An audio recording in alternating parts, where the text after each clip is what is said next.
and welcome to My Xbox and Me, episode 466. I am one of your hosts, MC Fixer, alongside the one and only Mr. Paul Despawn. Hello. Hello there. We've jumped 20 episodes in the future. Don't mind us.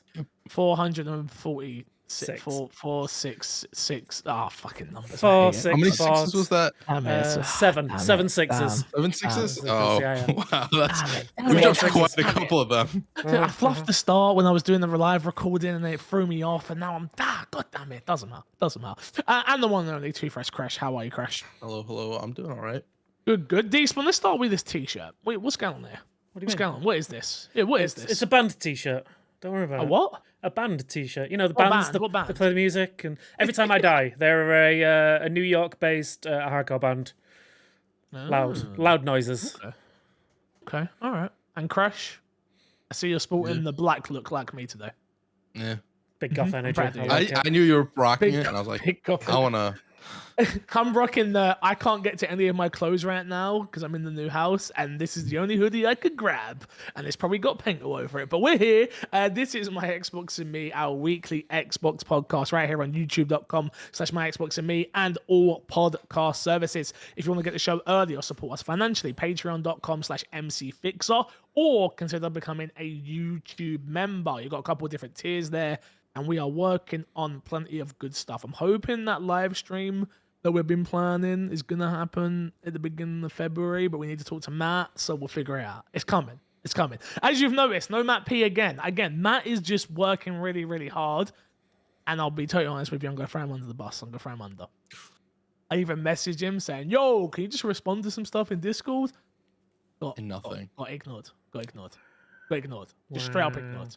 So if you guys want to at Matt P video on X/Twitter, you're more than welcome to let him know that he's being very rude. And he said he would never miss an episode. And look at what he's done already. Guys, you may have noticed I'm in a new place. I finally did it. After years and years and years and years and years, and this is not exaggerating, and years of talking about moving, I have officially moved. You can see we have HR in the background. You can see her on our made up sofas that we don't have right now. We're at the start. We just finished painting a bedroom this morning, but yeah, man, this is the start of something new, boys. We'll talk about it more on My Xbox and Me Extra, because again, this isn't the right place for it, but I just wanted to mention that if you see Haley in the background, you're like, what the hell is she doing there? Well, who is she and why is she there? Well, Important HR work. she's doing important HR work, watching. Yeah. I don't know what she's watching. She's watching some sort of TV show. I don't know exactly what, but she's doing it. She's doing the work. All right. She does a lot more than what. Put in the hours. That's all I'm saying. That's all I'm saying. Boys. Shout out to my Patreon producer this week, Erin God. How you doing, Erin God? Appreciate you. Thank you very much. Topic of the show this week. I thought we would start with a little video game. You may have heard of it. It's called Palworld. I want to talk about Palworld first. Okay. We got a lot to cover this week, and it's kind of in a weird way because the way we recorded last week meant that we missed we did a live reaction, and we did like a little bit of a post show on the live reaction talking about everything that got announced during the Xbox Developer Direct, but that then missed that we missed the episode last week where we spoke about it, and now it's been 9 days and we're recording late this week, and it's a whole thing. But there's a lot, yeah. We've got a lot to cover. But I thought we would start with Palworld. It is currently sitting at 8 million copies sold at the time of recording this in 6 days. We've all played it. We played it together. There's a lot to tackle with Palworld, if I'm being totally honest with you. I think we'll start with, what do you guys think of Palworld? Because I'll speak for myself specifically. I had a lot to say about Palworld before the game came out. Yeah. Yeah. I think a lot of people did. A lot to say. I realize talking over that. I have one question before we get into this, right? Absolutely. You made one comparison in which Persona and Palworld would be competing in some sort of way. I think I said that. No, Yakuza. I said. No, okay. I didn't say Persona, did I? I might have actually. You're right. No, I think it was Persona because Persona comes February something, whatever. Yeah. Persona's like next week, yeah. Because like JRPGs, and where do you stand on that statement? I'm just curious. Oh, absolutely different games, let me tell you. But maybe I'm not. The statement that I made was more, there would be a crossover. And I think even more so now, knowing that there's been 8 million people that have bought the game, I think there's even more of a crossover. There's going to be, of those 8 million people, I'm going to go out on the whim and say at least 1 million of them want to play Persona as well. I'm going to say it. That's pretty good crossover. That's a big, yes, I would say 1 million. You know what? Because it's on Game. Does that 8 million include Game Pass? Yes, Crash, it does. Well, no, that 8 million. The 8 million. No, the 8 does. It does because it's I think from I think it's players. I think it's 8 million play. No, this is sold. How many copies have sold? So I think this is excluding Game Pass. Then. Interesting. Yeah. So yeah, you have a good amount of people on Game Pass as well. I think so. But anyway, the game itself. Oh my God, what a game! What a game, guys! Before we get into what we actually think of the game properly, let's talk about like the discourse about this game. Obviously, when it first came out, it was very much this is Pokemon with guns. It's a shameless cash grab. Is it AI? Is it this? Is it that?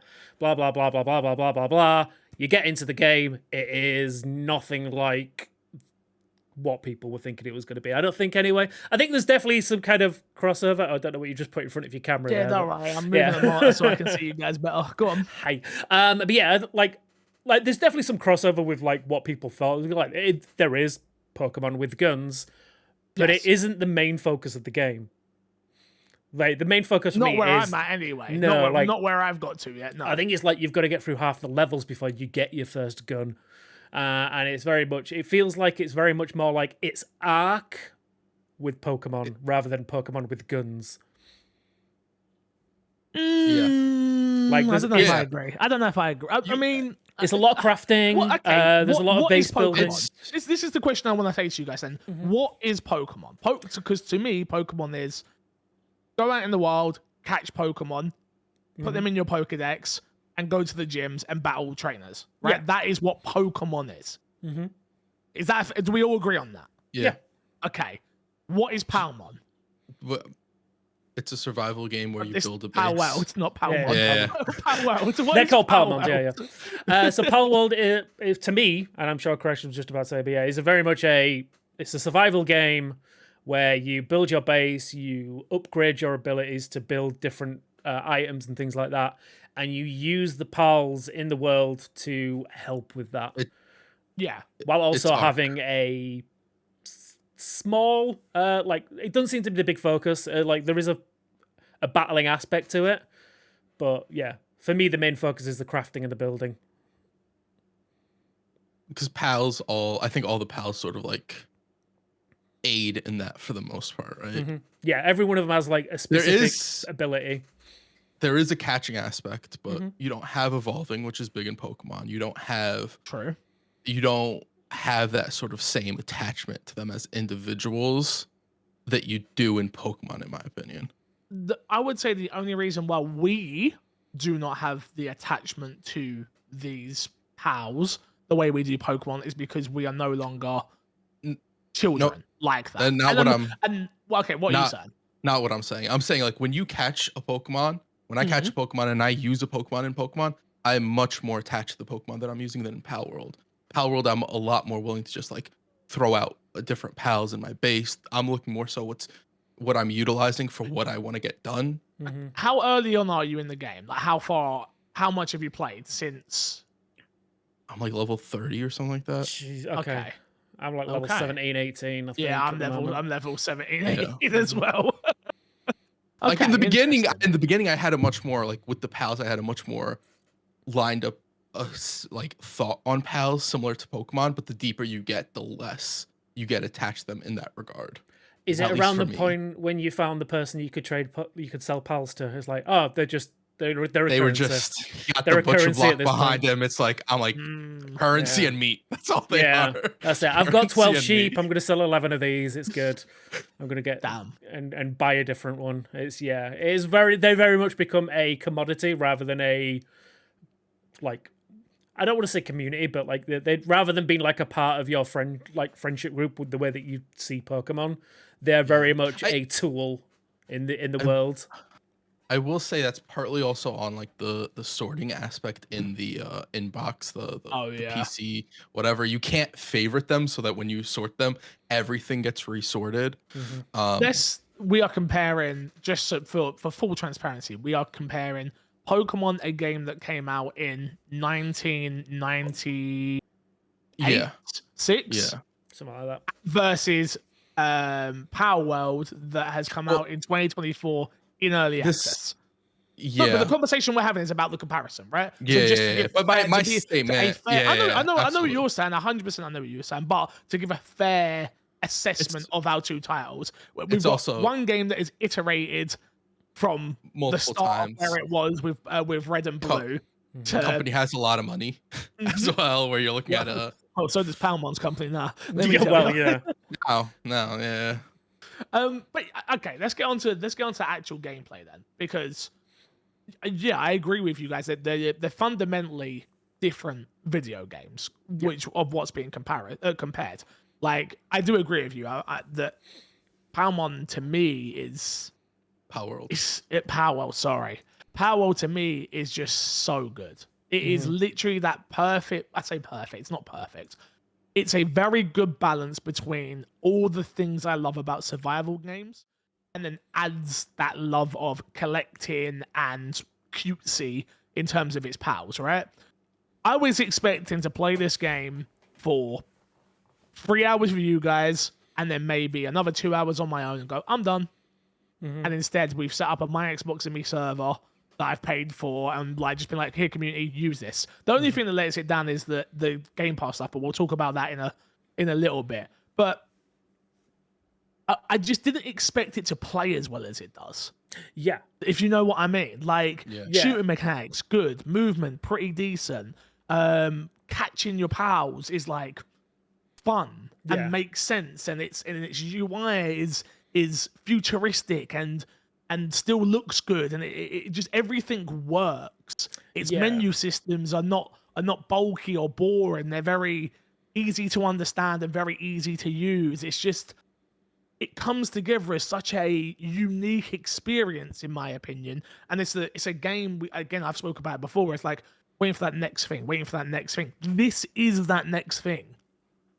Yeah, the loop is great. I think, like you said, everything feels fully fleshed and everything seems to work together really well, which is what I'm always worried about in like early access titles, where you'll get like one major component of the game will be great, but everything around it will be kind of like, threadbare thrown together just to get it out there. This, like, I don't feel like I've ever come across anything that feels like it's not been worked on properly. Everything feels like it just works. I think there are a couple You of mean like, mechanically? yeah, mechanically. Okay. Like, there are still some bugs in there, and course. the bug that they talked about as well that they're aware of. I think there's some save data issues that they've made aware of, but they are working on it, and obviously. And then there's a couple of little like quality of life things that change. Like, my major one is like, if you've got multiple bases, share resource between your bases. Would be Yeah, lovely. yeah. Like, Well, there's a to be really fair, annoying point where I've got a base that's just for ore, and then I have to keep going backwards and forwards to drop off ore at another base. But- So there's a lot of fast Yeah, traveling but backwards and forwards. yeah, but I there's don't know if I a. agree. I think there's a possibility that there is something in the game that lets you transfer, because you have to remember that you can still you still have a lot of levels to unlock and a lot of different True. like items to unlock for the bases. Yeah. On top of like if you go through dungeons, I think you can get, I don't know, I'm gonna take that back, because I do know you can get higher variants of stuff through dungeons, like you can get better armor and weapons and stuff like that. I've I don't been know waiting if for can you get- guys. I didn't even realize you were still playing. Yeah. I've been waiting. I've been like, oh, I won't touch it. I'll wait for you guys. But you guys have I just went off, messaged you. so- Well, Huh? I stopped. I messaged the Discord once that I was playing. He I did. did. I was didn't see busy. that. Yeah. I didn't see that. But what's it I didn't called? see that. I stopped playing on the my Xbox Me one. I started. my own. Why? The ping is crazy. Yeah. Oh. The ping is crazy for me. Yeah. it's- You- so if you- you guys aren't, if I don't know you guys are playing, I'm just Yeah. not gonna play the. Yeah, the I mean, Xbox Me one. To be fair, the Max Box Me server is an EU server, so yeah, Yeah. the US ping is going to be a bit Gotcha. all over the place, which is a shame. Like, dedicated servers, though, it's going to be that way. But, I mean, should we talk about the servers and the discrepancies and stuff? Like, I mean, the Game Pass version of the game. Obviously, the game is on Game Pass. Yeah, it's kind of disappointing, isn't it? In, Yeah. in my opinion, I think it's. I I feel think like this is this the first time. Sorry, go on. I was gonna say I feel like this isn't the first time that this has happened. Like we've seen a discrepancy. I can't remember what other game we've had recently, but I always feel like the Xbox version is always a little bit behind whatever the PC version is. What I was going to say was, I feel like this is the first time it's actually affected a game that I care about. There you go. Okay. Yeah, where usually there are small discrepancies that you go, oh, it kind of sucks, but whatever, it's fine. I didn't quote unquote pay for the game. You did obviously pay for some Game Pass, so whatever. But this was the first time where we were all playing together, and I just went, should we switch over to the Steam version? It's like, and we're all like, yeah, and we all didn't agree. even. Yeah, but we didn't even know the Steam version was better. No, we were just like, oh, we can do the dedicated server or whatever. Yeah, that was it. And then it turned out being like update ahead or something like that. And I'd have to assume that part of that is I'm interested to see how it goes forward, but I'd assume part of that is also just getting updates through the Xbox. It has more of a process. There was a, let me see if I can find it, but like there was a statement that got made about the dedicated servers when it come to it, which is like, it's not even, they were saying it's not on them, it's literally on Xbox. Let me see if I can find this. Quote, we'd like to have a dedicated server on the Xbox, but unfortunately it's not up to us. And it's quite difficult to negotiate at this time, a Pocket Pair representative has said. But we are trying. So, yeah. The message out there right now is it's not up to us. This isn't the first time we've heard about something like this when it comes to Xbox either, by the way. Like being challenging to work with in a sense of pushing updates and dedicated servers and things of this nature. I still think it's a big get for Xbox. It's not. To be able to have this game on your console and PC players, obviously through Game Pass, letting people. I think it's actually a very smart business move by Pocket as well, in terms of like, here's a taste of this game that you clearly love. Oh, but it's even better over here. Oh, you'll buy it again. And it's at a respectable price. In the UK, it was £22.42, I believe, something like that.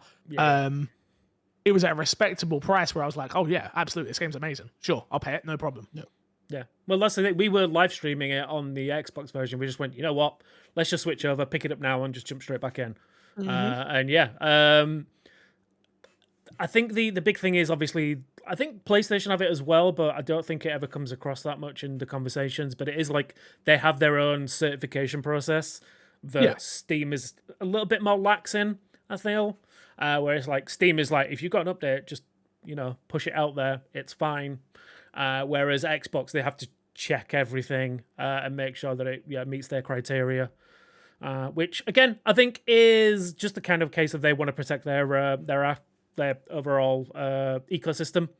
Absolutely. There's also the argument could always be made that there's also a lot more quality control on Xbox compared to something like Steam. So and that's why they go through those more stringent certifications, I guess. But ultimately, like the game itself, guys, like how are you finding it, Despawn? I didn't check my current playtime. In fact, can I check my current sale time on Steam while we're chatting? But to answer how am I feeling about it, it's if it wasn't for me having to play other games at the moment, I would still be playing it. Like to the point that nowadays, like because I've got a day job, I will get up in the morning 2 hours early to put in an hour on my single player server, just to keep playing. That's how you know it's a good game. That's how you know it's a good game. If it gives you that early morning school vibes, if you remember those back in the day where you just wake up before school to like get an hour in. Exactly. If it gives you that, you know it's a good game. I'm currently sat at 27 hours on Steam alone. That's just on Steam. We put just on the Steam version. We did like 3 or so on the Xbox version. I'm at 13 on Steam. Yeah. How to know it's a really good game? I've got my wife hooked on it. That's how I know it's a good game when she's hooked. She's on the Xbox version because she's got the Xbox set up downstairs. But she's loving it. But yeah, no, I told her it's like Pokemon, but you get to build bases and stuff. And now, just every time I go down, she's like, there she is, just working away on a little base. It's great. I love that. I love that. Kresh, what about you? How you find that? I'm enjoying it a lot. I think I'm at 40 hours, I want to say. I'm a little bit deeper than you guys. There's that game does the amazing thing of whenever you get on, there is something to do. It's not Yes. like it's whatever you want to do, but you have something to do. Yeah. I can work on my base. I can get the ingots I need or whatever. I can just go out and explore, try and catch more pals, or you end up creating something that you can use to upgrade pal. So you want to catch more versions of the pal, so you can feed it into one pal and make it a better pal. Yeah. So you can go like, I'm gonna go and catch that specific pal, or I want to go out and explore and catch new pals. There's just always something to do in the game. So that I always get sort of that rewarding feeling, and they do have that sort of Breath of the Wild aspect when you're exploring, where you'll see the little green things out in the distance, and I'm like, I'm gonna go get that because that's gonna help me catch more pals. Or you'll see the purple glowing chests or something like that. So there's always something to catch your eye. Or an egg on a I cliff. do, or an egg on the egg on the cliff as well. And I think a lot of the base design, a lot of the base game design aspects, I think interweave really well, because I've heard the game say like it's just a mesh up of Pokemon and Ark and Breath of the Wild and stuff like that. And like, yeah, but it all works, right? Because we've had games that have tried to throw in stuff together and you play it and it's like, this is a mesh up that's just like trying to chase 5 different gimmicks and landing none of them. Where I feel like Palworld does a pretty decent job, especially for being in early access, of nailing them pretty well, that I think only from here it could really only go up and just improve on those aspects. Yeah. I think that the thing that excites me most about Palworld is this is just the start, and I hope that's what they now moving forward is. Obviously, they've already come out and spoken about a roadmap in terms of we're getting raids, trading, PvP, PvP. is an option. And yeah, just a lot of quality of life fixes. Yeah, but those are the big points, right? And even that stuff doesn't really get me excited. Like the raiding, I guess that gets me excited. That'd be cool to do. But it's more the case of it's more things for my base in terms of like stuff I can build. It's all of those things that are going to get bigger and bigger and bigger. And the game just has that, like you said, it has that feeling of you jump on and you go, okay, I could do this right now. And then 3 hours later, like, oh sugar, I'm still doing this. Like, god damn, okay, I should probably do something else now. And yeah, mechanically, I think it might be my favorite game to come out in early access. Mechanically, where things just work. I imagine I thought we were going to get that game, and obviously we all saw the videos of like pals working and things like that. I imagined that game was going to it was going to be broken as hell. Honestly, I thought it was going to be a case of the pals running into a tree or whatever. No, the pals are chopping trees, they're smacking rocks, they're jumping in the jacuzzi. They are doing everything they should be doing, which is crazy. They do run into trees sometimes. Yeah. That is. No. Of course they do. I'm not saying it's without its issues, but I'm saying I expected it to be way worse. I expected it to be a case of like you built something and it didn't work. Yeah. There's been a lot of like weird bugs, but none of them have been game breaking, and all of them are just 9 times out of 10 I'll just laugh and move on with my gameplay. My favorite bug at the moment is when you throw a pal ball at one of the pals. You have a small window where you can climb on top of the pal ball. And then the best thing is, if you then capture the pal ball, it launches you into the air. So it's like a rocket. So make sure you've got your glider on you, because that's always fun. But yeah, no, that's it. And then I just get the odd pal that just gets stuck in a corner, just walking backwards and forwards. But I've had that. Yeah, you just take them out of your pal box and put them back in, and you're fine again. I love the game. Yeah. And anything that we've not spoke about that you boys want to chat about the game? Do you want to talk about the controversy? Oh. Or the fake controversy, as it were? Part of it's fake, part of it's not fake. I mean... My question to you guys is, do you think it's copyright infringement in any way, shape, or form when it comes to Pokemon? If it was, they would have been sued. They would have been sued. They'd have been sued at the initial launch trailer when it first got announced years ago. Nintendo would not have made the statement they made. They would have just done something. I agree. Yeah. The statement that they made, I think, to me clearly is like, hey, we'll look into this because we're getting a lot of complaints, but we don't really care. Yeah. They're not doing anything that we can act on, right? Yeah. Because I think the 2 major issues were that they used AI to make all the characters, and that they stole character models from Pokemon, both of which have been debunked. So the AI one, sorry, Stealing model ones was not debunked. it was the person that actually posted those things came out and said They rescaled it, but yeah. rescaling it doesn't change like the polygons and mesh. whatnot. Okay, but no, they said they Yeah. reworked it themselves. They reworked it by rescaling it. Oh, okay.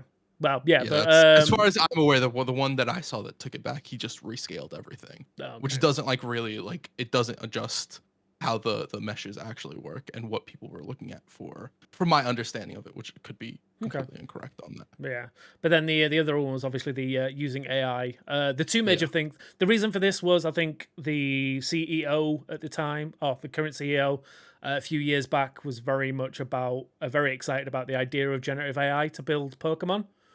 He posted a tweet about it like 3 years ago. It was like, and it was based off of a BuzzFeed article that he was like tweeting, if like, I'm not mistaken. This is like cool. That. I can't tell the difference, and that was it. Yeah. And then I think their previous game was like an AI generative tool game kind of thing to make art.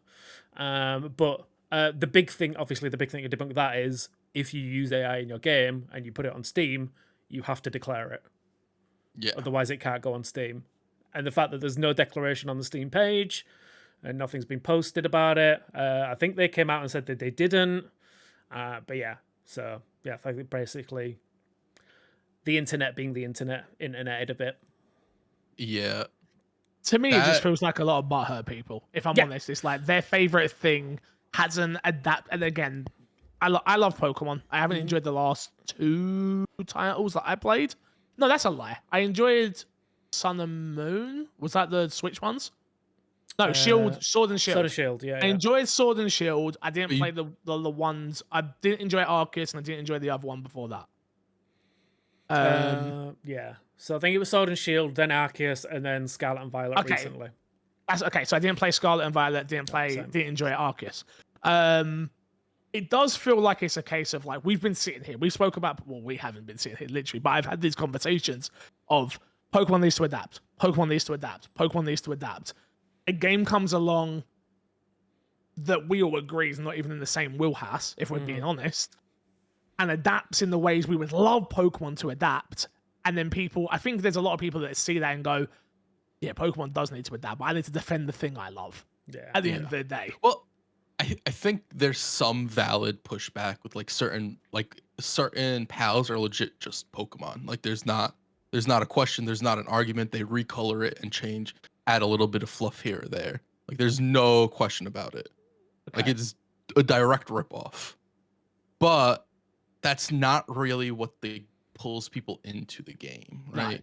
So when you complain, I think it's a valid complaint. I think the problem in the way a lot of people are arguing sort of Palworld is because of that complaint, Palworld doesn't deserve the success it has. Palworld success is irrelevant of the pals. The pals could be the ugliest thing in the game, and there are a lot of ugly pals in this game. Let's not get it twisted. Some of the designs are not great, but that's not the main appeal of it, right?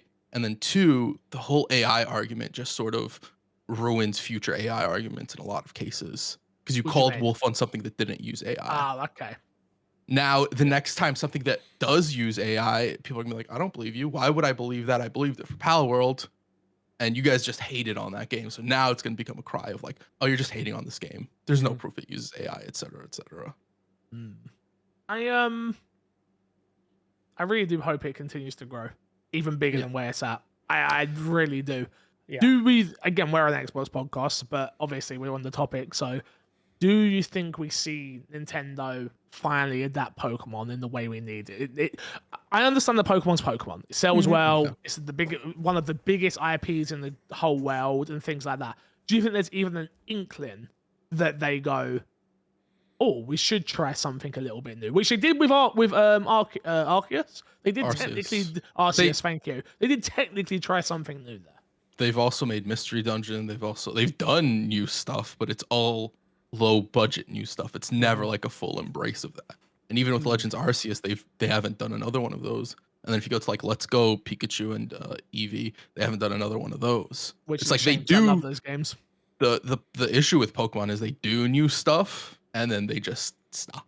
Drop it. Yeah. They do new mechanics in their games and then they just stop. It is constantly like, we'll mix it up some way, but then that's it. And we're not going to really evolve and grow. And we don't want to create something that's different. Like fully. I think, yeah, I guess the worry is that obviously they've got as big as they have with that core loop. Like, do they want to change it that much? But yeah, so there'll always be a market for that classic Pokemon game. But then there's people like us who are playing AAA games all the time. There are people who will just play Pokemon games. Same way people just play COD, of course. just play FIFA. FIFA, yep. Yeah, they'll just be Pokemon players, and they won't want that change. But then the rest of us are sat here going, well, it's an old format that could probably do with a rethink. But yeah, the Pokemon company will be like, well, why? Because 80% of the players are happy with what they're getting. Yeah. Well, it's not even that. It's the people who aren't happy with it will still buy the game and play the game. Oh, yeah. Well, they catch you lying about it if you haven't played it. 100%. I was going to say that, but then I've just remembered what the internet's like, so you can definitely complain without buying something. All right. Well, maybe we'll talk about Palworld more on my Xbox and Extra this week. We shall see. First news story this week on this week's dashboard is the Idea Xbox presents Indie Select. This is a brand new initiative, I guess, from Xbox. Despawn, have you done any reading on this one? What do we know? What don't we know? Talk to me. So it's similar to their summer showcase, I feel, where they're going to be like highlighting specific indie titles that are on Xbox or in the Idea Xbox program on the Xbox dashboard. I think the first one that they've shown is things like they've got featured indies. They've got games you can play with your cat. So things like Stray and things like that, and then there's a ton of stuff that's coming up that you can wish list, things like that. So it feels like their kind of way of just like highlighting and showcasing new titles, interesting titles, things that are available on Game Pass, or things that are just available to check out. It feels to me like it's Summer Game Fest again. Not Summer Games Fest. It weren't called that. It was called Summer of Games. Yeah, the Summer 360. Yeah. On the 360, it feels like that, but they're trying. I think it just comes down to not accessibility. It comes down to what's the word I'm looking for, boys? Not accessibility. Just where you can find things better. I'm trying. Availability. Availability. Thank you, Jesus. Words were hard there. Yeah, in terms of like. There are great games that come to Xbox every week, right? And I think it happens on the podcast all the time where I'm like, Orange Cookie Man, yo, you need to check out this. And I'm like, what the hell is this? And he's like, it's on Game Pass. And I'm like, okay. Yeah, well, why have I never heard of it then? Or I have, but I've only seen a splash screen, or I've only seen 10 seconds in a teaser trailer or whatever it may be. And I think this is a great way of hopefully more sales for indies, which is obviously a huge thing, because without indies, our industry doesn't move forward. And not only that, it brings new eyes to the marketplace. Again, the reason you buy an Xbox over a PC is because of this. Things like this, right? It's all in one place, and it gets thrown in your face when you turn it on. And obviously, with a PC, it doesn't do that. Steam is terrible for trying to find things. For me, Steam's one of the best compared to like an Epic Games or Windows Store or even the Game Pass app itself, but it still isn't great. So it's these stores that are managed by Microsoft, Xbox, and things like that that make a great deal. I remember back when Braid came out on the 360, and we all went crazy over that game. That, Limbo, there was a few back then. That was just like State of Decay. I remember when State of Decay was in that. That's when I bought that.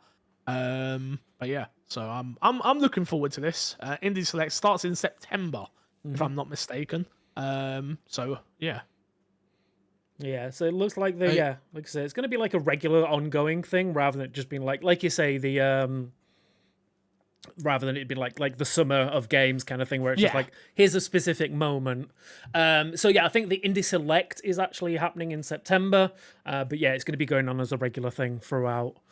So yeah, I'm very excited. Like I say, we talked about it before. Like my love of games is very much like all over the shop, but indies are where like I get excited about what options and what unique gameplay mechanics are out there, because I think the indie developers are always the best ones for that kind of stuff. So I'm excited to see what they kind of bring to this, and it's always nice to see like a big, massive, like company like Microsoft or Xbox in this particular instance, like showcase like some of the smaller titles rather than just anything that's got a huge budget. Yeah, so speaking of it, it's every week of the month, 6 games will be chosen by the Idea Xbox team and designated that month to indie selects. Mm-hmm. The collection will be located in the indie section of the Xbox Game Store on the dashboard alongside Microsoft's additional indie collections, which will be updated weekly on Wednesdays. So there you have it. I'm just looking forward to just seeing games on the store more. Again, now that I've got a front room, I'm using my Xbox a lot more, which I always said I would. So it's getting turned on more. So now I can actually go to the store and be like, oh, I like that. Maybe I'll pick it up on Xbox. Maybe I'll pick it up somewhere else. Who knows? But, you know, it is what it is either way. Yeah, this is also nice. It gives Xbox more of a connection to indies, I feel like, which is always, I feel like, back in the 360 era, like you had mentioned, Fix, was a very big pushing point for 360. I feel like they had a very good connection to indies, and that somewhat dwindled because indies also tend to go to the more popular platform because they're smaller games, I think, a lot of the times. There was also on Xbox One... PlayStation. If I can interject really quickly, PlayStation really did get a foothold with indies on the PS4. Yeah. And part of this... I wanted to say the reason for that was Xbox. They were very much like, you have to have a publisher for Xbox One. They were, they went back on that. They basically shot themselves in the foot in the indie community because it was like, well, 9 times out of 10, an indie game doesn't have a publisher. We just self-publish. What it was is they wanted everyone to go through the Idea Xbox program. I remember that was back in the early days, especially when I was doing early EGXs and things like that. Like, they were building Idea Xbox, and it's funny, I've got Idea Xbox t-shirts, I've got Idea Xbox lanyards, I've got so much stuff, which I'll show one day. But yeah, like, they were trying to build Idea Xbox, and I think they learned pretty quickly that they didn't need to, you know, own everything in a way, and they could, hey, you want to self-publish, you self-publish. We can help you in a way, and our help will still be there, but we don't need to own it. And I think that's something that Microsoft has done since Phil Spencer come in, but they've done a better job of giving people options. Again, we talk about Game Pass and things like that, right? But on the publishing side of things, I think they've done a great job with that now as well. There was definitely a foothold there for a while, and I do agree with you, Crash. It was the 360 generation was the place to play indies back in the day, right? Like that was where you played those type of games. It was where you played, even if you're looking at like bigger third-party titles as well. It was just like 360 was that it was the system that generation. Yeah, no, for a majority of the generation. Yeah. Moving on to a little bit of sad news, unfortunately. We won't go through all of the layoffs that have gone on through our industry because there were just so many that have happened. But the big one, obviously, for this podcast is Microsoft has laid off 1,900 staff from its video game workforce. Boys, obviously, it's been a sad month. It's been a sad few months for our industry. Obviously, we've seen it happen across the industry, but Microsoft, obviously, the company that we cover every week here, so obviously a big one for us to talk about. I tweeted about it because it felt strange. It was a weird timing for this one where we knew this was happening. We knew this was coming. We knew something was going to happen, especially with the ABK deal going through. You knew people were going to get let go of. You knew there was going to be a quote-unquote trimming of the fat type situation. You knew that was going to happen at some point. Yeah. But this also came at the exact same time of like Microsoft passing 3 trillion or something like that in market value. Yeah. Leaves a bad taste in the mouth. Yeah. I think that's the part that hurt me a lot, which it was just, it wasn't that I didn't understand it, because I understand business. I understood this was going to happen. I think the timing of it was just, and you can look at it in multiple ways, right? Like 1,900 people were let go of out of 22,000 people. Like, there's still a lot of people employed. Yeah. But it's a lot of jobs. That's like close to 10%. It's a lot of jobs. Yeah. It's a lot of jobs.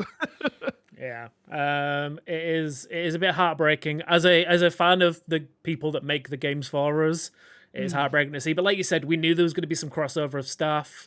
There were yeah, obviously each of these studios has their own community management and publishing and all this kind of stuff, and which is no longer PR. needed. Yeah, because Yeah. Microsoft have their own sections in there, and it's just it's heartbreaking to see people lose their jobs. But like I say, we knew something was coming, but it's just like you say, having almost 2,000 people lose their job, and for them, to announce it pretty much on the same day that they announced they've hit 3 trillion market share. It's just it, and then when they announced this ABK deal and stuff like that, they said that we're doing it because we want to long-term protect these games and these things like that, and it's just like, and then it kind of goes back a little bit on that, and yeah, it's sad to see that when it's like,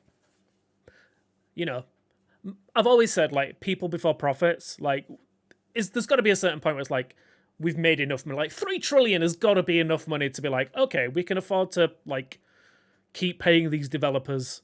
I think there was a thing someone posted that was like the Bobby Kotick thing where he got, I don't know how much he got, but that would pay for every one of these developers to be with the company for 2 years at full wages. And he got it. And if he paid all that money back and it went to their wages, he would still have £1 million. And it's just... I'm very conflicted. Look, the job stuff I understand. The other stuff I'm not with you on, but okay. I think that's a different subject for you need to be profitable. It's a business. Yeah, it's not a charity. It's a business. It's not a charity. They are profitable. No, of course. No, I'm not saying they're not. I'm just saying, like, I don't like Bobby Kotick, obviously. And no one does and stuff like that. But you wouldn't catch me just giving back money that I've earned. Whether you think he deserves to earn that money, is what it is. Like I saw. I'm not saying he should give it back or would give it back. But no. I know what you're saying. But I saw British Gas. There was someone on the news, and he was like, I think he got like a £4.6 million bonus or wage or whatever. And the interviewer was like, "Do you think you deserve that?" He went, "No, don't think I deserve it, but that's what the market dictates I be paid."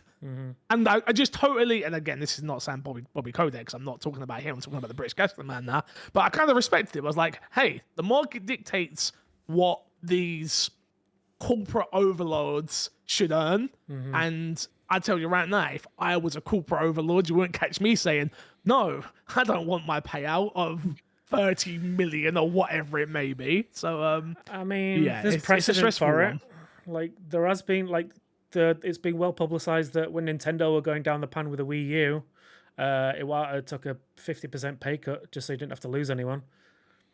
You're talking about very different cultures there. Yeah, I know. But maybe we could learn a thing or two from those other cultures. Oh, no, we definitely could. And I'm sitting there saying this as a not someone earning millions upon millions. I've always said, if I was in that position, no, unfortunately not. Maybe Crash, we don't know, but we don't know too much about him. But I always said if I was in those positions, I would try and act accordingly, But when you're in that position, you just never know because you're trying to secure money for futures. For money. But, you need money. Yeah. Well, you don't maybe not necessarily need it, right? But like... some of the way some of these people hoard money, they need money. For no other reason. They don't need to buy anything. They don't need anything. They just need money. They want the biggest number. They got to get the high score. They're playing a game. They're out here playing Tetris, bro. Let's read Phil Spencer's memo in all this anyway. It says, it's been a little over 3 months since Activision Blizzard and King teams joined Microsoft. As we move forward in 2024, the leadership of Microsoft Games and Activision Blizzard is committed to aligning on a strategy and execution plan with a sustainable cost structure that will support the whole of our growing businesses together. We set priorities, identified areas of overlap, and ensured that we all align on the best opportunities for growth. As part of this process, we have made the painful decision to reduce the size of our gaming workforce by approximately 1,900 roles out of the 22,000 people on our team. The gaming leadership team and I are truly committed to navigating the process as thoughtfully as possible. The people who are directly impacted by these reductions have all played an important part in the success of Activision Blizzard, ZeniMax, and the Xbox teams, and they should be proud of everything they've accomplished here. We are grateful for all of the creativity, passion, and dedication they have brought to our games and our players and our colleagues. We will provide a full support to those who are impacted during the transition, including severance benefits informed by local employment laws. Those whose roles will be impacted will be notified, and we ask you please treat your departing colleagues with the respect and compassion that is consistent with our values. Looking ahead, we'll continue to invest in areas that will grow our business and support our strategy of bringing more games to more players around the world. Although this is a difficult moment for our team, I'm confident as ever your ability to create and nurture the games, stories, and worlds that we bring players together. That will bring players together. Phil.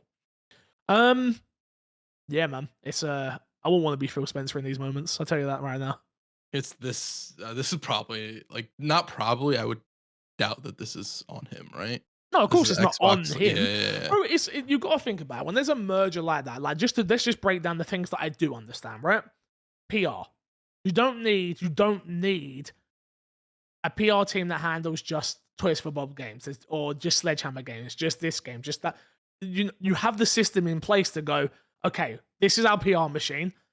Who's the best? No disrespect, but that's where the cream rises to the crop in these situations, right? Like, who's the best at what they do? Can we find roles for them inside the machine, which is Xbox?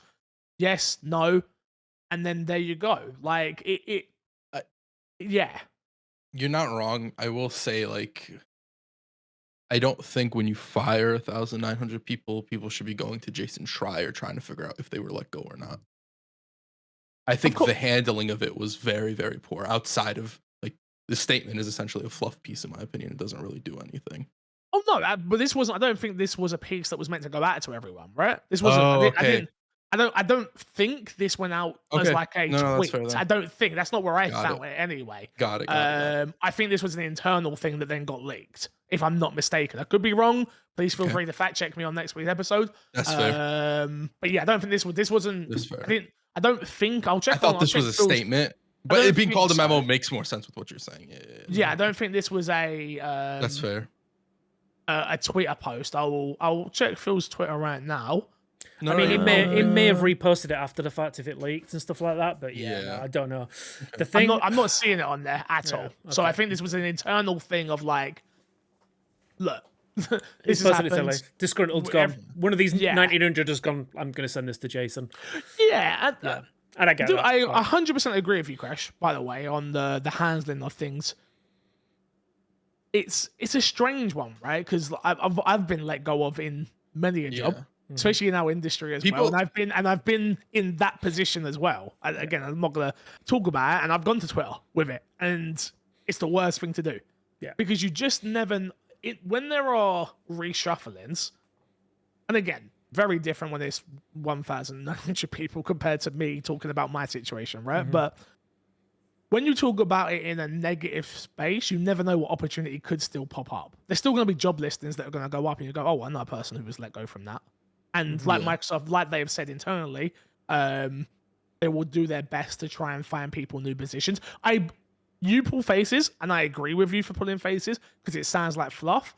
But the games industry as a whole, the one thing I have loved about all these losses is seeing how many people have come together and gone, yo, we got this Slack. It's got 6,000 people in it. Yeah. Okay, this person's here. Even me, like I'm not gonna get into details for it, but someone I'm close to in our industry was let go of at a company, and the first thing I did was go to UB and gone, yo, I know this person who's looking for a job, and like it's weird. There's a weird space in gaming. I feel like there's not like many other entertainment spaces where there is that rally behind people of like, I know you're good at what you do. Let me try and go out of my way to you ain't getting that at Sainsbury's or at GameStop or something like that, like, and I've never seen it in any other entertainment space either. Maybe because I don't work in those spaces, but yeah.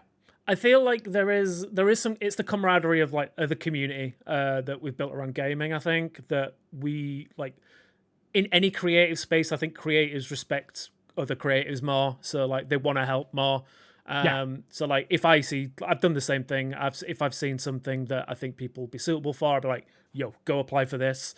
Yeah. So it's, I think that's what it is. I think it's just like when when a creative person sees another creative person suffering in these ways, they just want to help.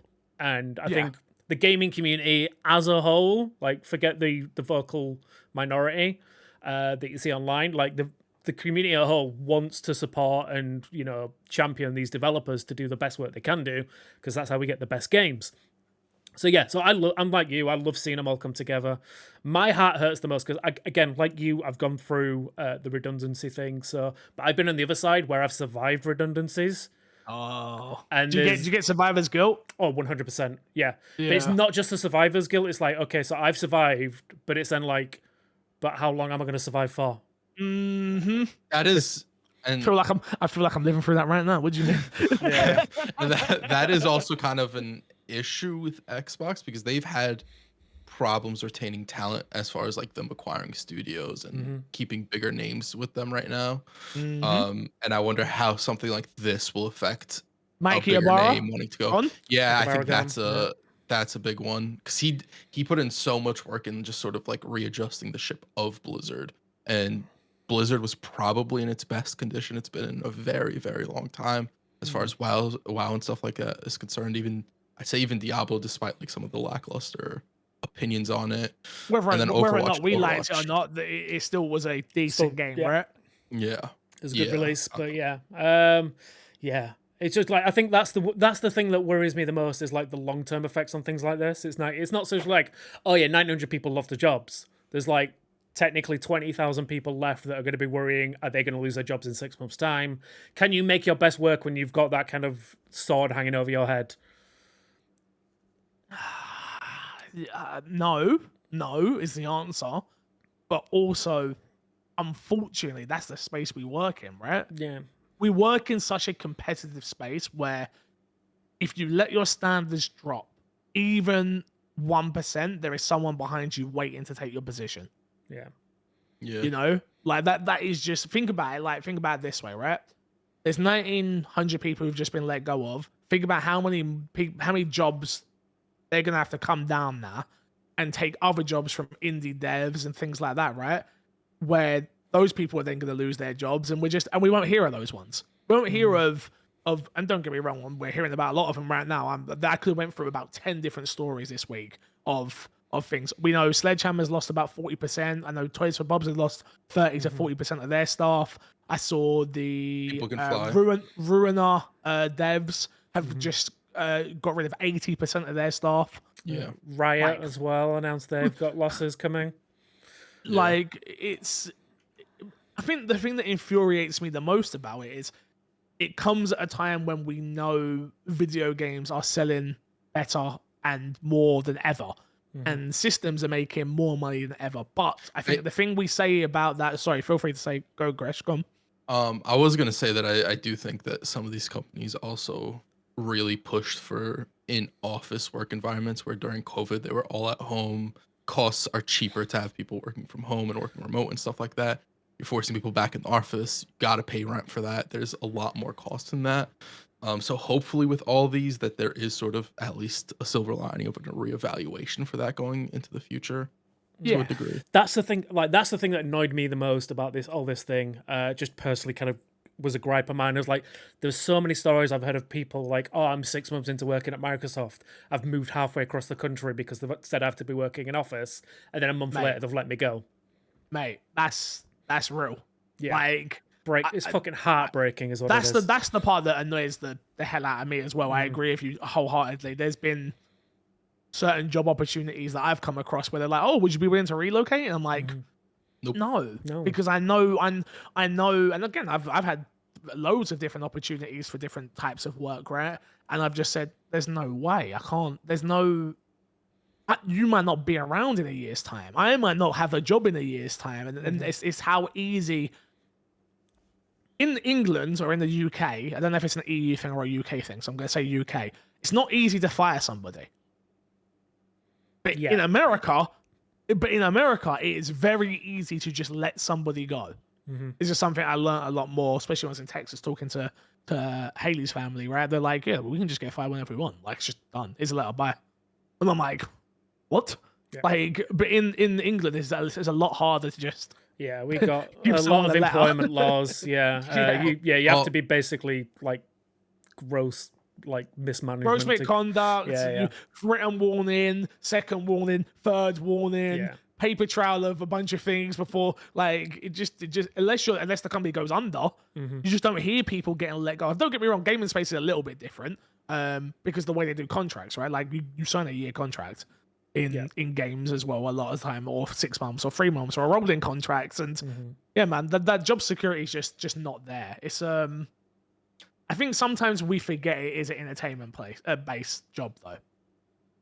Yeah, but I mean, if you look at Japan, Japan has security for stuff like this, where you can't do mass layoffs in this fashion. That's why, like, we, as far as like firing and letting go stories, Yeah, you never we've hear heard about none from Nintendo. Japanese stories, Japanese companies. Yeah, Yeah, that's a good point. I never so even thought of that. I actually yeah. never even thought of that. So there is like, oh, like this is, don't get it wrong, like a lot of this is on. I think you should not like exclude Microsoft from a blame on this and like Oh, what's no, of happening and all that stuff.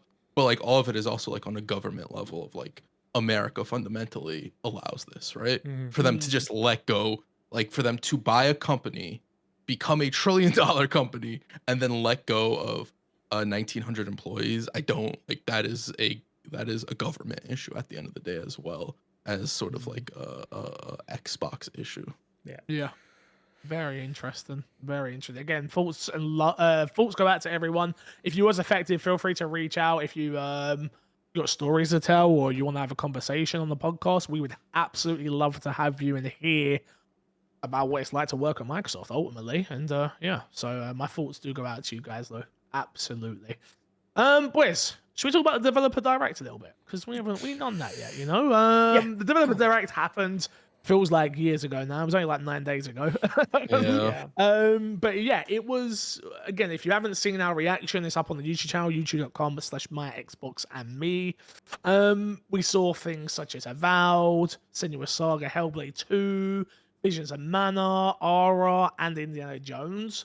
Let's start with Avowed. Crash.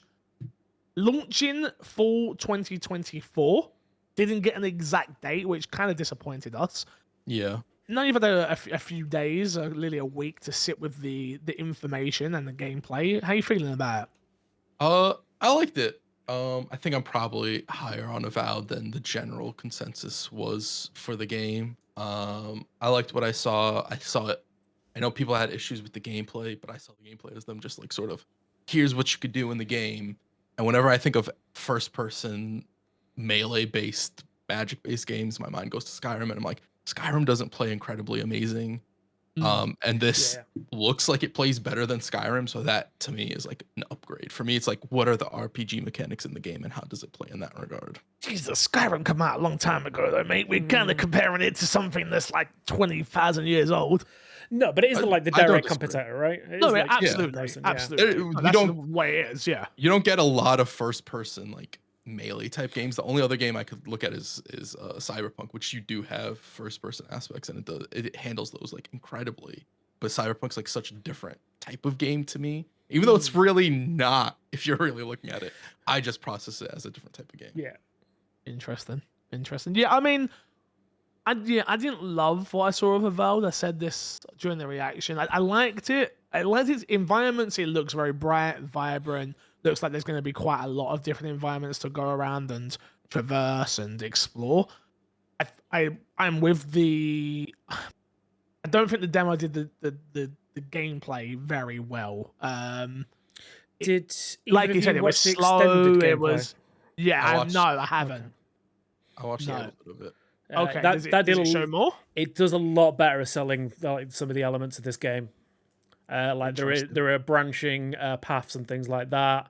The way they kind of built on like how the magic and the elements kind of work together. So it's very elemental based. Gotcha. So you can use those together. You can have your party members use it. So it does a better job of selling the game, I think. This very much, like I think Crash said, like it very much feels like the direct trailer was very much like these are the basic elements of the game, whereas the extended trailer kind of went into it a bit more.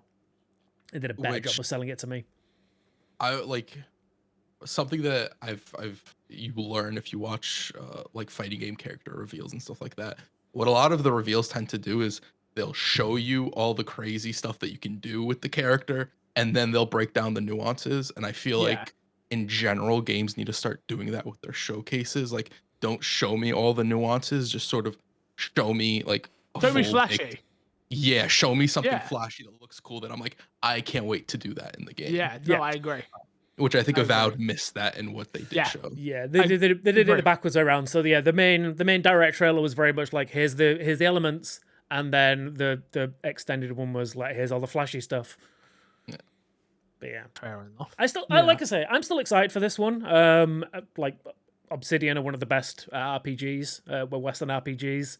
And yeah, from what I saw of the extended stuff, I'm very excited to dual wield wands and start freezing people and then getting somebody hit them with an axe. Can't wait for that. Yeah. But yeah, no date. Bit of a shame, but we got a window that it can be delayed from. That's a bit of a shame is going to be the story for most of these games as far Yeah. as dates are concerned. Yeah, I think we got one date. Monday. Yep. Well, a speaking shame. of that date, we got launching May 21st in Game Pass, of course. We have Senua Saga Hellblade 2. The game looks amazing.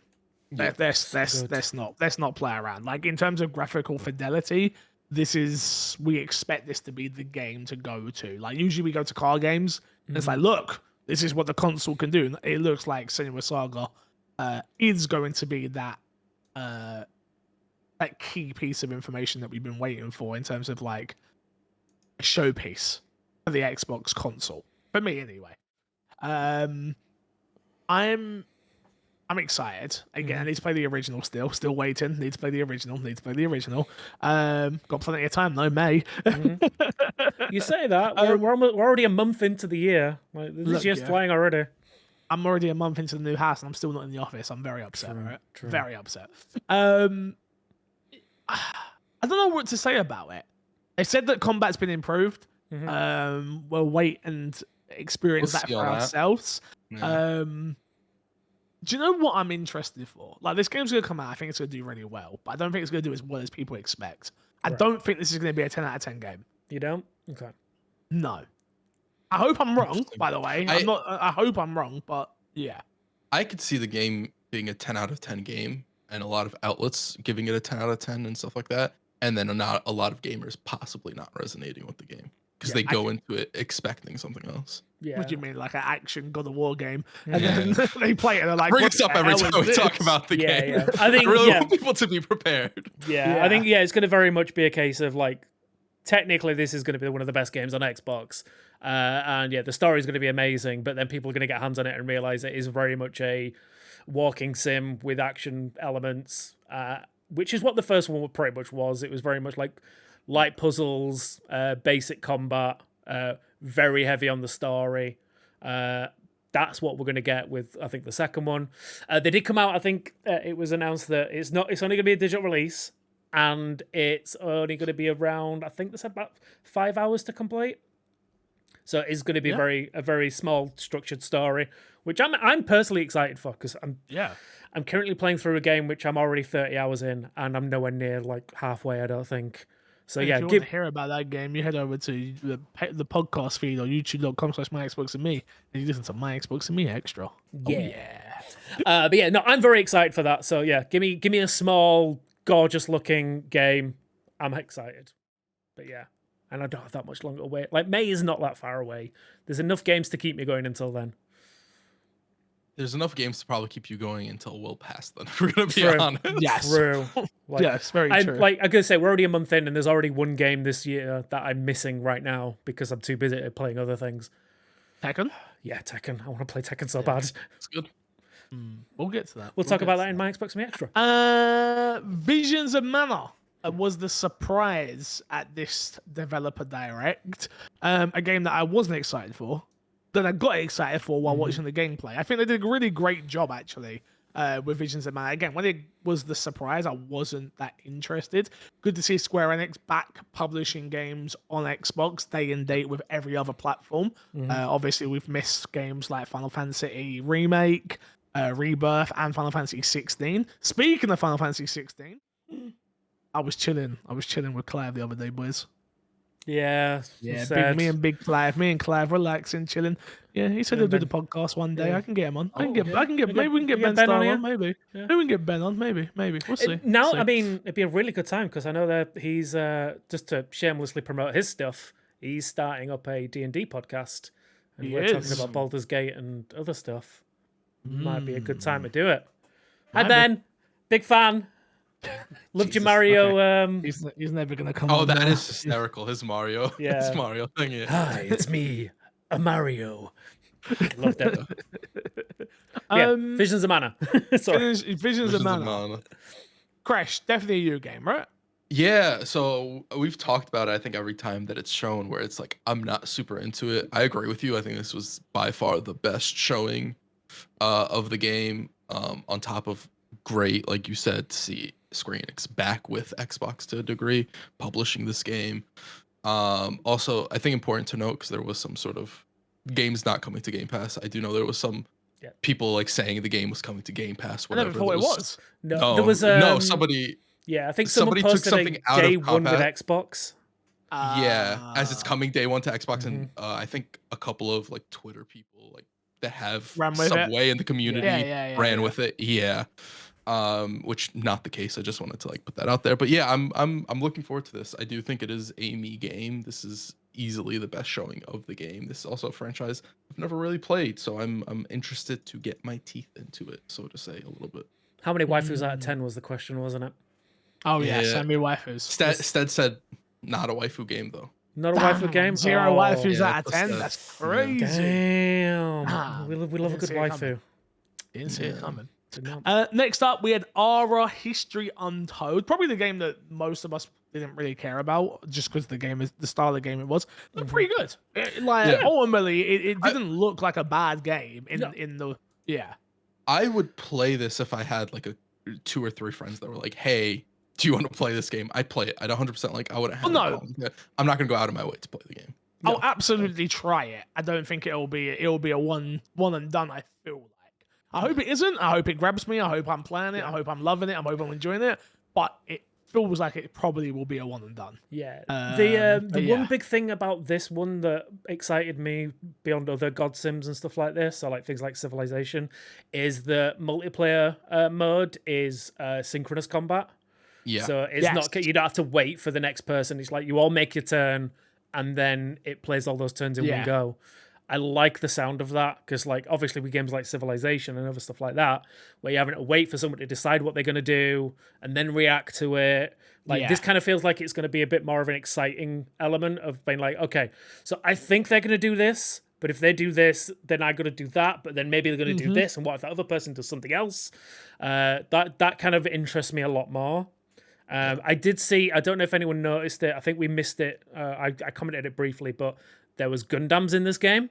I did see that. I'm interested to build a Gundam army. Of course you are. Yeah, because, you know, weeb. Waifus and Gundam. Waifus and Gundam? That's all I want from my video games. But no, I'm interested to check this one out. Like I said, this could be a really good, like you say, maybe a one and done for me because I'm not a huge fan of Civ games. But I'd be interested. Wrong. Yeah, like this could be one of those games. It's like this is the one that grabs me. Launching on Game Pass as well. PC only, by the way. Day one, so yeah. And then last but not least, Indiana Jones and the Great Circle. Don't love the name. Not fan of the name, no. Yeah, don't love the name, but I will say it got me excited for Indiana Jones game, which is crazy. I've got to be honest. Obviously voiced by Troy Baker. I was about to say Han Solo. Han Solo's face. Han Solo's face. Weird that it's an Indiana Jones game. But yeah, it looks really goddamn good. Like as a whole, I was pleasantly surprised. I thought the switching between first person and third person for certain moments in terms of climbing and certain action-packed moments in terms of whips and things like that was very, very smart because obviously machine games known for first-person shooters. With games like Wolfenstein, I didn't know if this was going to. I thought it would be good, and I thought Indiana Jones fans are gonna like it. And then I was quickly reminded, like Oh yeah, Uncharted, pretty good game. Tomb Raider, pretty good game. They only exist mainly because of this. Yeah. Because of this franchise. So, yeah, I'm way more excited today than I was prior for an Indiana Jones game, and that's a good thing. Yeah, no, I'm the same. Like, I said this on Twitter, or X, that, like, because there's been a lot of discourse about this game should have been a third-person game, and I was like, no, It should have. I don't agree. I'm gonna Because if the way I look at it is like, if you just made a third-person action adventure game, all you'd have got is fanboys going, well, it's not Uncharted, it's not Tomb Raider. This gives Machine Games the chance to do the best thing that they're good at, or the thing that they're the best at, which is first-person punching Nazi games. But also, it also lets it stand out on its own right as well, because it's not going to be directly compared to those, because it's like, well, it's not a third-person action game. it's Yeah, not gonna get compared to those. It's definitely going to get compared. It'll still Yeah, but get not- compared to Uncharted and Tomb Raider and all that Not stuff. to the same element as it would have done if it was a third-person one, where you just have kind of- direct comparisons. Okay. I think the problem I have with that is if I gave you a piece of paper and said to you write down an Indiana Jones game, you wouldn't say first person. Nobody said third first person. The No, tune changed after no. they saw it because they liked the way it looked. But No. everybody wanted a third person game prior to that. And I still stand by it. If I gave you a piece of paper and said write down everything you want in an Indiana Jones game, you would write the first thing you would write would be third person. The one thing that Xbox doesn't currently have is a top franchise as a third person action adventure game. Yeah. They don't currently have that. Would it have been nice if Indiana Jones was that? Yes, but I also understand why would you not? We always say this, like if you're gonna give, how many times do we get a question of, if you could give this franchise to this dev, what would you do? Like, you play to the dev's strengths.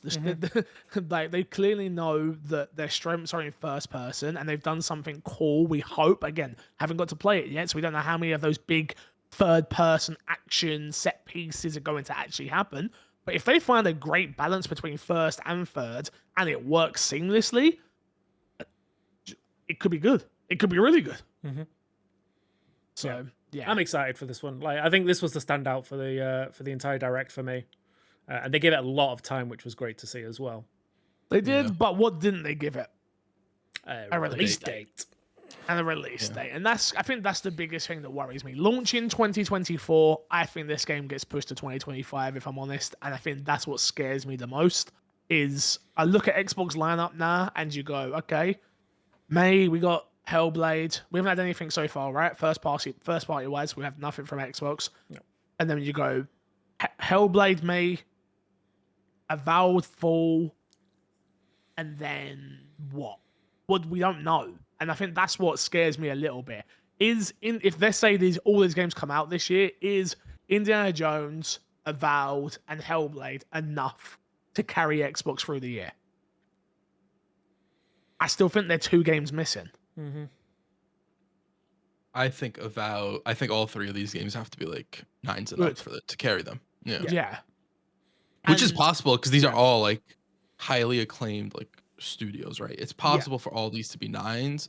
It's just also likely that one of these is going to slip as well, right? All of these games should be and again, numbers are so arbitrary, but should be an 8 and above by the studio that is working on them, and the caliber of game they've made previously.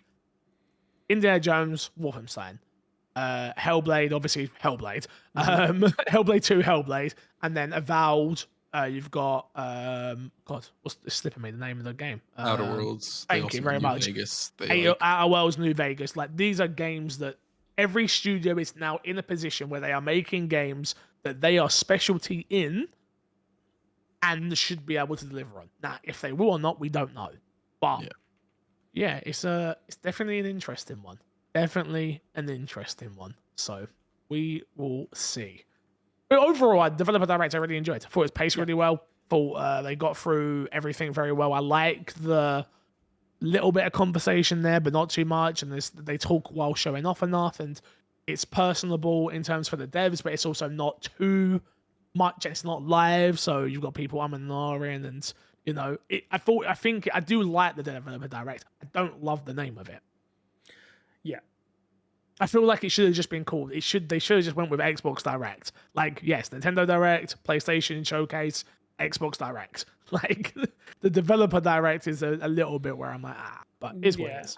It's grown on me. Yeah, I'm fine. I think with it was but... weird at first, yeah, but I think it's grown on me. I think it's fine now. Yeah, it makes sense now that when you look back on it, it's like you realize it is actually the developers themselves doing the conversations, and it is their way of letting the developers do the speaking and showing what they've got to show. So yeah, I'm not too bothered about the name. Like at first, I was very much like you, Fix. Sorry, I was very much like, it's a weird one. It's a bit too like long and all this kind of stuff. But it's like now it's just like, yeah, it's fine. It is what it is. And I love the presentation. I think they spend just enough time on everything. I just want to see more. Like more. Yeah. Just keep these coming out like every 3 to 6 months, and I'll be happy. I think that's what you're gonna get, right? I think you get 2 a year. I think that's where Xbox are at right now. Did we get 2 last year? No. Well, you got 1, and then you got the E3. That's not E3, right? So you're saying The a showcase. developer direct and then an E3. I would like 2 of these. Oh, 2 developer directs and an E3. Yeah. That's what I would like. Well, if they were to do a second developer direct, would you be fine with them re-showing games they've already showed before? Yeah. Just more stuff. Okay. Yeah, I mean, I wouldn't want it to be all of the same. Yeah. But I'd be happy for them to let's say Indiana Jones gets pushed. Let's say Indiana Jones is getting pushed. At least show us a little bit more of Indiana Jones, and then give us an it's coming extended gameplay. 2025. Yeah. Exactly. Give us extended gameplay. Give us a couple of extra like definitive dates, and then like the odd extra, like the Visions of Mana thing. Just give us a couple more things like that, where it's like unknown, but when they drop it, it's like it's coming to Xbox. It's cool news. Yeah, that kind of thing. I'd be okay with that. Yeah, agreed. That's fair. Maybe a Fable release window on the next one. No chance. No chance. No chance. Bug can dream, right? Bug can dream. You can definitely dream, but it just ain't gonna happen. Yeah. This one. Guess that game time, maybe. Oh God. So I guess you'd like to know what Guess That Game is. Please. Okay, so Guess That Game is that weekly game show from here at the My Xbox Limit community where one of the members of the team will pick a game. The other team members have 90 seconds to ask yes or no questions to try and figure out what that game is. It has to have released on Xbox. That's about it. Okay. What are the scores? What are the scores? The scores are currently Crash has 1 point. Matt has 0 points. One has 0 points. I have 0 points. Let's go. Not fun. If we can keep this for the rest of the year, I don't care if I get no other points, but just keep me at 1 and you guys at 0. I'd be happy. Yeah. Okay.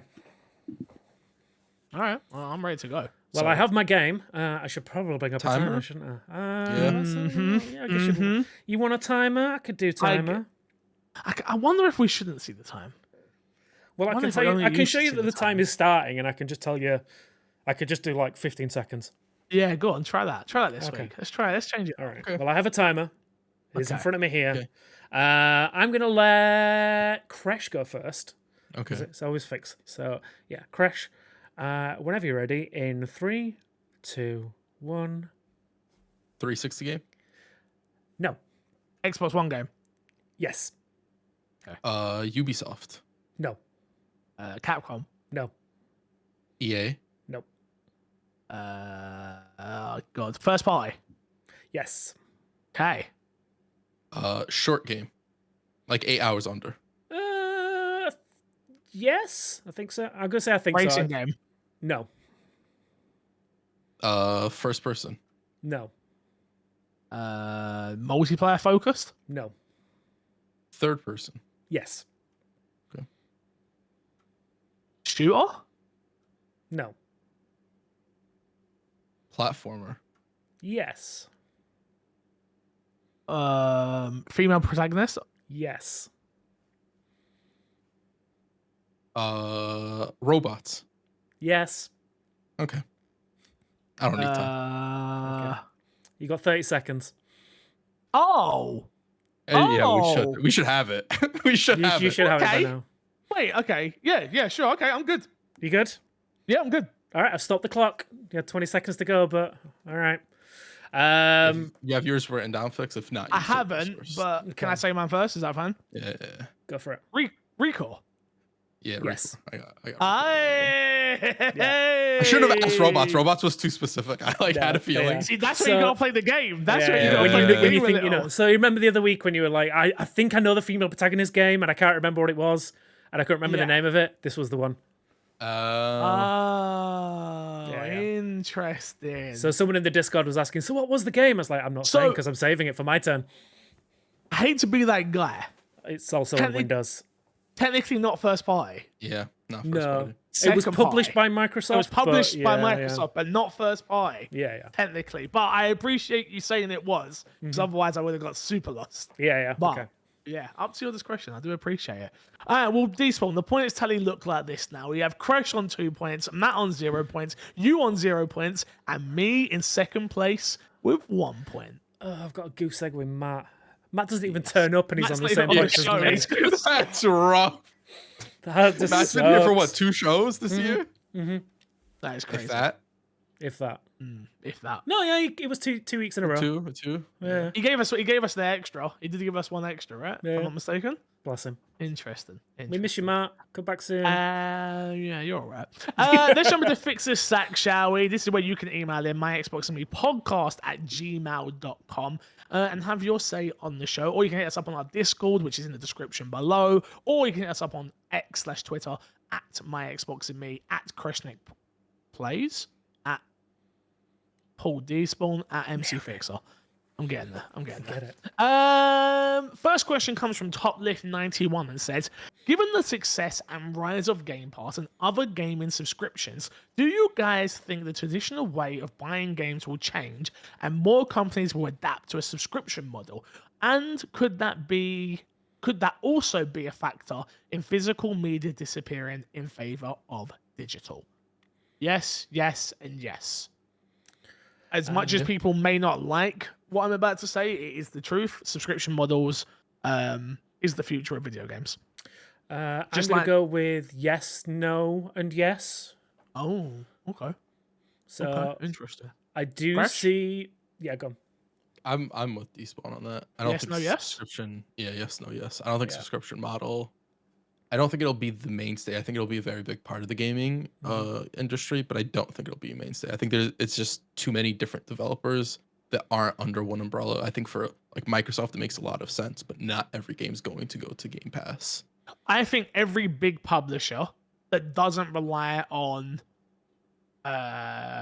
because again, I think it'd be fair to say that Square Enix is a big publisher, but they are heavily reliant upon doing deals with Sony or whoever it is at the time, right? So your Ubisofts, your EAs, your Xboxes, PlayStations. I'm even going to go on a limb and say Nintendo eventually, because I think they are currently trialing it with their online, like the Nintendo Online stuff, in terms of like what they're doing with like the old school games. Look, we've never usually do stuff like that. Like, so I think even they are, in a way, being like, You could argue that they're already doing subscription services with that. To be honest, well, it is a subscription service, but I think you're going to see eventually. I think those publishers that I mentioned, eventually, I think every publisher that I mentioned is going to be doing day and date. I think a lot of those publishers will. I don't think Nintendo will be one of them. Nintendo games don't go on sale. Eventually, No, they don't go on. Nintendo games don't go on sale. I agree with you.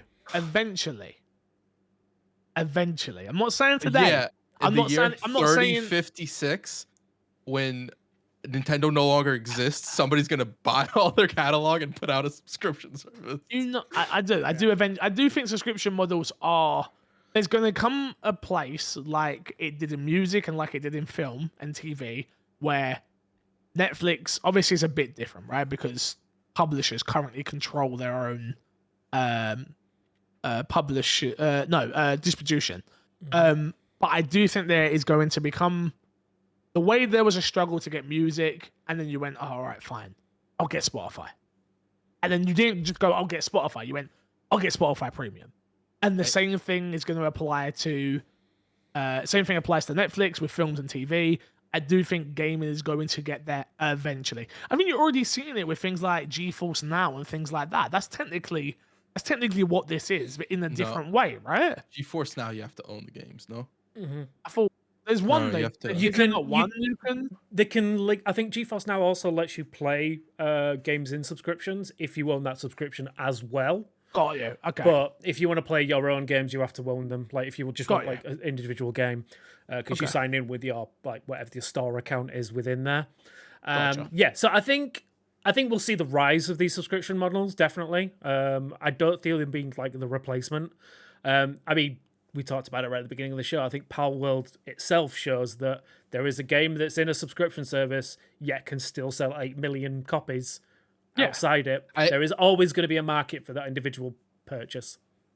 I think you will have like that unison of subscriptions and games being sold individually more so than it is now. But I don't think that individual market ever like really dwindles or goes smaller than the subscription service. At least for the foreseeable future. Like in the future, like who knows what the landscape will be. Yeah, right? because I mean, it all depends on who's in control of the storefront, right? If Xbox turn around and say we are no longer selling our games on the Xbox Series X3, we will just be offering them in a subscription service, then that's on them, and yeah, that's the only way you can get the games. That's the only control that they will have.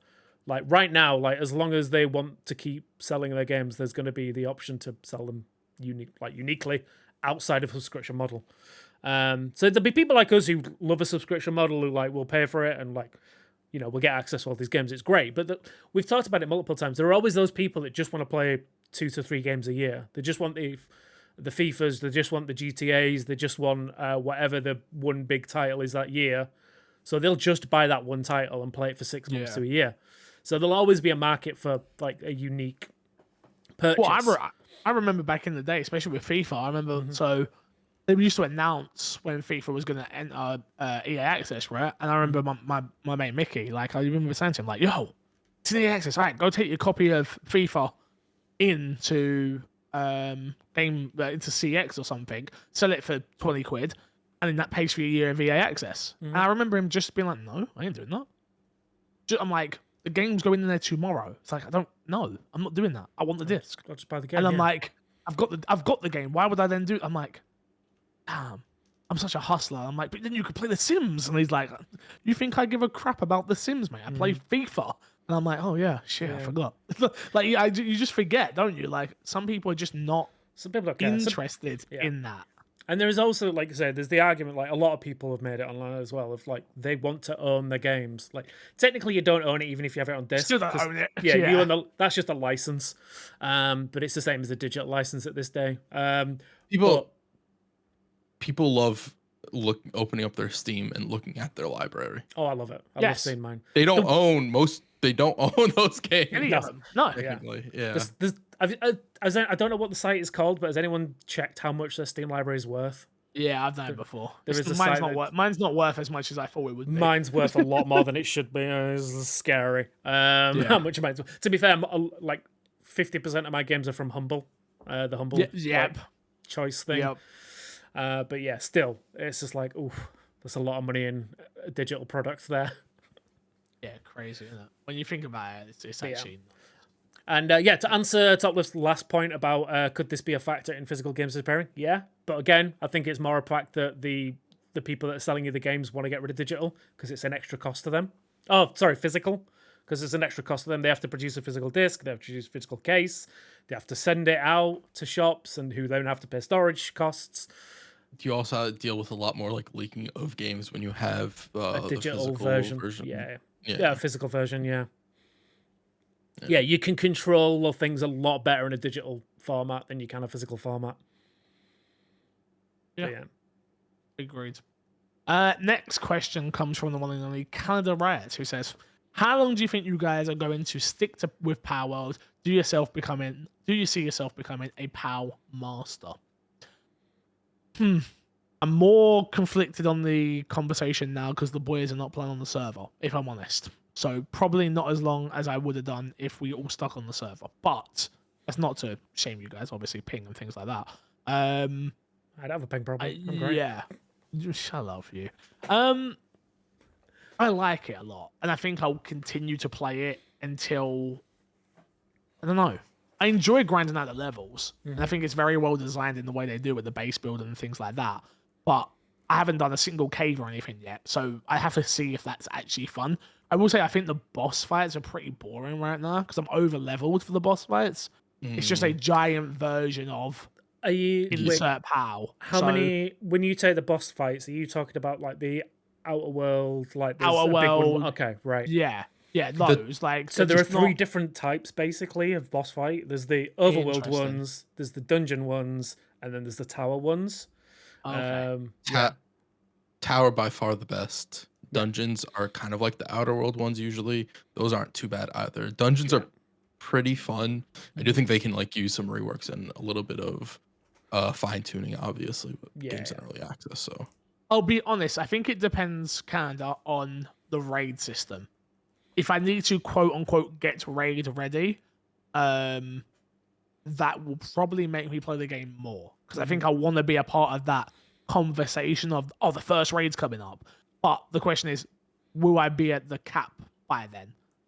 And because that's where I need to be. I need to be at the cap and not. I don't need to. Well- I don't need to grind and do the cap and then be raid ready. I need to be there. You know. I don't know with the way the game works. I don't know if you'd actually have to be like you personally actually have to be at the cap. You would just have to have somebody who can make you the highest gear stuff. Yeah, but then there's the PAL level, which is directly linked to your level. Yeah, so if you want to yeah. use PALs in fights, then Yeah. you need to get to level. But So the level- cap is 50, so it's not massive. No, it's not. leveling It's not. up's also kind of easy. You just go out, like just focus on catching 10 versions of each pal, and you will fly through levels. And then just beat up everything else. You still get levels for that as well. Oh no, I'm not saying again. I'm just saying I don't know if I'll put again. You I haven't will started. put the I haven't time. started. I haven't started. I have the time. It's just using the time in the ways that I choose to. You know, like Yeah. I need to beat words. I need to beat Prince of Persia. I can't have longer than 4 hours left in that game. I need to then start. Yakuza because I really want to play Yakuza. And then so it's just choosing my priorities. But I'd like to finish the original PAL decks. I'd like to do that, and I'd like to reach level cap. Beyond that, we'll see. Yeah. So, does that make me a master? I don't know. I mean, if you capture all of them, yeah. Technically. Okay, well then yes, I'll become a master. Yeah, for me, this is Palworld. This is my ongoing game this year until another. I think there's a couple of other survival games because survival games are my like bread and butter for when it comes to like just games that I'll just grind out when I've got free time. Palworld right now is the one I'm still having the consistent fun with. I know Enshrouded just dropped, which is another one. That's I'm like seeing a lot of people play that. I was going to message you boys about it and be like, oh, I don't know Is if this I the want next to one? because it looks like it's the next one. It does. Yeah, it looks like an that. But then we've got Nightingale, which is dropping next month as well, which actually looks like it could be a ton of fun. That one looks like a full-on Rust meets fantasy game. Yeah. So that could be interesting. So yeah, there is a lot of open world survival games right now that are coming out.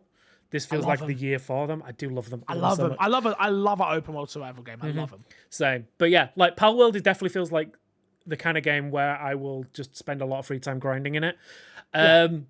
It's a shame about the ping issue that we can't all play in the same server properly consistently. Because otherwise, I mean, I'll hop on and play on it whenever you guys are on. And yeah. Like it might be one of maybe those it gets things. better. Who knows? Yeah, like I say, I don't know which service we're using for it, so I don't know if there's a different one or a better one for the dedicated servers. But it might be a case of we maybe just bite the bullet and just do a short, like our own build for like just us, and a separate one for that. So we just use the multiplayer function rather than the dedicated server function. By the way, anyone in the Discord is welcome to join it. It's in there's a Palworld section for the My Xbox and Me one. I will keep it going while there are people playing it. As soon as people stop, I will just end it. Yeah. Like I'm not gonna let it sit around, and once people decide they don't care anymore, we'll shut it down and move on to the next thing. You know? Yeah. As long as people are enjoying it though and want to keep playing, just keep letting us know. And yes, we'll keep it going. Absolutely. Next up, Orange and Cookie Man, and our last question. Oh no, I'm gonna do this last one. Orange and Cookie Man says, as much as I enjoyed the recent developer direct during the limited time you can only show so much. Thankfully, Xbox consistently delivers an additional deeper dive post show. Have you seen a Valve extended gameplay breakdown, and what did you think? So no, I haven't. I don't think Despawn's seen it all Yeah, either. I Oh, watched you it did all. see it all. Yeah, Nice. I watched the Evolve one. Um, Yeah. Oh, okay. And Chris, you did as well, right? I watched bits of it. I didn't watch like the Gotcha. whole thing. Yeah. Okay. What do you think? I think it was fantastic. Yeah. Is it presented well? Because Yes. I haven't seen So any of it. it's basically an Xbox podcast. So the new the Jeff Rubenstein run one. It was basically a shorter version of that. So it was 2 hosts, 2 guests. So I think it was the game director and the gameplay director were guests on it. So they were talking about all the different elements of the game and things like that. I thought it was a really well structured discussion. They went into a bit more depth on how the storylines are going to work, how you'll get different choices in gameplay when you're discussing things with NPCs. You can tackle fights differently, and yeah, they went into a bit more of the combat systems, which, as we said earlier, where the original developer direct kind of just showed the basic structure of what each element does. This kind of went into how you could build your own builds. And you can kind of like focus on different kind of elements and things like that. I think they did a really good job of showing off the game a lot better. So I think, yeah, the developer direct was good, but yeah, the extended one was a lot better. And I like that they do those. I'd like to see more of them as well. I think, yeah, for different games. Like, I'd love to see more into, like, maybe when it comes to closer to launch, we get like an extended gameplay breakdown for Hellblade 2. That I'd love to see, like, showing more of the combat, more of the gameplay elements, those kind of things. So yeah, no, I like it. I think I'd like them to keep doing those. I think it's a really good way of, like, for those that are really interested to find out more, to kind of get a deep dive into those things. Fair enough. Boys, let's plug and get ourselves out of here, shall we? Crash, we'll start with you. What you got to plug this week, boo? Follow me on Twitter. I hope you know that. I said boo. Yes. Follow me on Twitter at Kreshnik Plays. Okay. We'll do it. Despawn, what you got to plug? Same. Go follow me on Twitter or x.com /Kreshnik Plays. Nice. I was going to say that's going to be hysterical if you did that. Or Pod Despawn. Either one. Both will work. Okay. Yeah, you can follow me also on Twitter at MattPVideo. Please tweet at me saying where are you and respond to MC Fixer's DMs. That's what I wanted to do. There you go. #MXAM. Thank you very much. Until next time, we'll love you, leave you. See you all later. Good boy.